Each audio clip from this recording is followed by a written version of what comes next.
2024 वर्षात महायुतीतर्फे चिपळूणला मोठी खुशखबर मिळाली। अनेक वर्षांपासून प्रलंबित असलेल्या ग्रॅव्हिटी पाणी योजनेला प्रशासकीय मान्यता मिळाली।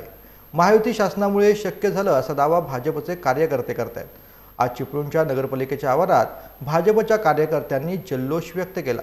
155 कोटी इतक्या मोठी रकमेची ग्रॅव्हिटी पाणी योजना प्रशासकीय मान्यता मिळाल्याची बातमी काल आमदार शेखर निकम यांच्या समर्थकांनी सोशल मीडियावरती पसरवली।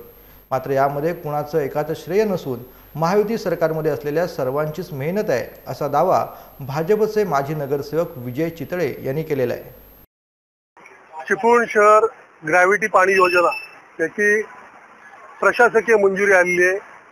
मध्ये आपण प्रेस घेतली होती या संदर्भात आणि लवकरच याची प्रशासकीय मंजुरी मिळेल असं आपण सांगितलं होतं। त्याप्रमाणे काल प्रशासकीय मंजुरी आलेली आहे। जवळजवळ 155 कोटी 85 लाख रुपयाला ही आर्थिक प्रशासकीय मंजुरी आलेली आहे। आणि चिपळूण शहराचं जे एक स्वप्न होतं की वाशिष्ठीचं पाणी फुकट जात असतं, परंतु शहराची ताण काही भागत नाही, तर आता स्वच्छ पाणी पूर्णपणे डायरेक्ट कोळकेवाडीच्या धरणातनं चिपळूण शहराला पुरवठा होईल। जी काही चिपळूण शहरात समस्या होती की विशेषतः गोळकोट, माप, बाजारपेठ, उत्ताड या भागात फेब्रुवारी नंतर साधारण मचूळ पाणी येणं, खारट पाणी येणं आणि त्याच्यामुळे कावीळ वगैरे आजार पसरणं, या सगळ्या ज्या समस्या होत्या या येत्या काळात बंद होतील। प्रशासकीय मंजुरी मिळणं हा या योजनेचा सगळ्यात मोठा आत्मा आहे की एकदा प्रशासकीय मंजुरी तुम्हाला मिळाली की